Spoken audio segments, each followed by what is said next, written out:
Hi students, ఈరోజు మనం what is the difference of the place values of 7 in the number 7,15,074ని solve చేద్దాం. ముందు ఈ ఇచ్చిన నెంబర్లో 7 ఏ ప్లేస్లో ఉందో చూద్దాం. ఇక్కడ 7 2 ప్లేసెస్లో ఉంది.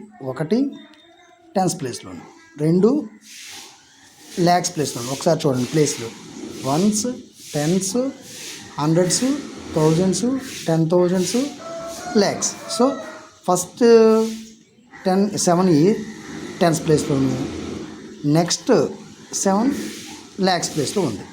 కాబట్టి ఫస్ట్ 7 ప్లేస్ వాల్యూ ఎంత అవుతుంది? 7 10s 70. సెకండ్ 7 ప్లేస్ వాల్యూ ఎంత అవుతుంది? ఇక్కడ ల్యాక్స్ ప్లేస్లో ఉంది కాబట్టి 7 × 1 lakh, సో 70 lakhs. ఇప్పుడు క్వశ్చన్లో ఏమడిగారు? వాట్ ఈస్ ద డిఫరెన్స్ అని అడిగారు. సో డిఫరెన్స్ అంటే ఏం చేయాలి? పెద్ద నెంబర్లో నుంచి చిన్న నెంబర్ని సబ్ట్రాక్ట్ చేయాలి. కాబట్టి ఈ 7 lakhsలో నుంచి 70ని సబ్ట్రాక్ట్ చేస్తే ఎంత వస్తుంది? 6,99,930. సో ఈ విధంగా డిఫరెన్స్. అదే సమ్ అయితే ఏం చేయాలి అంటే యాడ్ చేసుకోవాలి. ఓకే.